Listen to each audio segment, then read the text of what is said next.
right, game Reckers. Oh, what's going on here? Construction. And look at you. Your head does not match your body. You know, I'm a construction worker. I got like the big hat on, You have a child's body with an adult's head.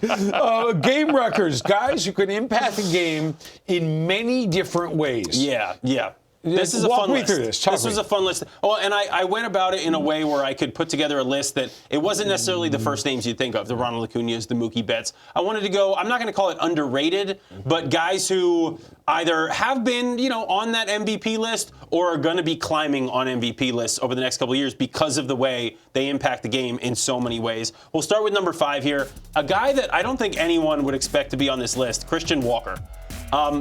Over the course of his career, he's 32 now, he'll be 33 at some point this year, he has steadily gotten better and better and better offensively. But defensively, there is not a better first baseman in all of baseball. And it's proven in the statistics. This guy, outs above average among all first basemen, it is just silly, the numbers that he has put up against everybody else throughout baseball. The next closest, under this span, the last 5 years, he's at 44, is Paul Goldschmidt at 14 outs above average. 14. That is a huge difference among first basemen. And what I tell you that he has gotten better and better offensively, I worked with this guy in 2018 down in AAA. I saw him go about his business.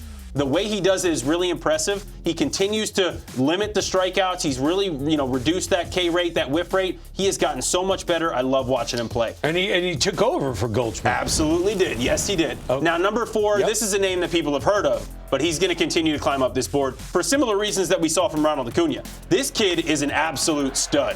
What he has done so far in his career offensively is tremendous. He can obviously steal bases. This guy was very close to joining a 30-50 club last year with 30 and 49. He is that good, but the biggest jump is what he's done defensively.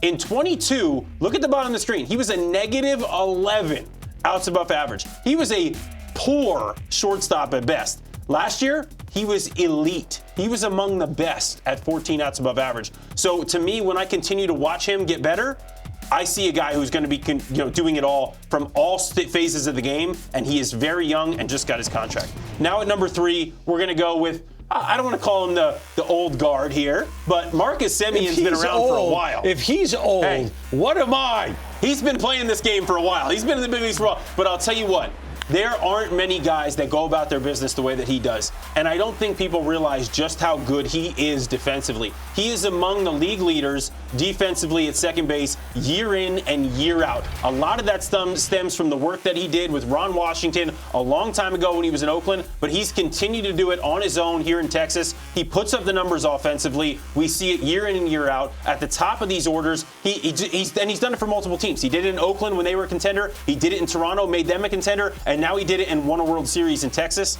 This guy is so good. He does it year in and year out. And another, actually, a great person off the field, one of my favorite people. And said, yes, I'll play second because Corey Seager is it short. Is that good, exactly. And that he's awesome. And now we'll go, I had to get a catcher on this list. And yeah, he's ranked really high. But you know what? He does a lot of things really well for this Baltimore Orioles team. It shows in his statistics. Offensively, switch hitter, he hits for power, he hits for average. He gets on base at an incredible rate. Behind the plate, throws runner out. Blocks the ball well, calls a great game, receives the ball well, nice framing numbers. There is nothing about this guy's game that is even remotely average. He is good in all facets.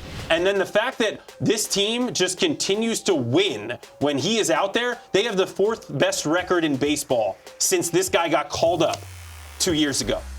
The 4th best record in all of baseball, the Baltimore Orioles. Their turnaround is on the shoulders of Adley Rutschman, and he continues to do it year in and year out. And of course, my number 1, we know this guy's going to contend for MVPs. We saw it in 22 when he burst onto the scene as a rookie. Last year, he got off to a really slow start.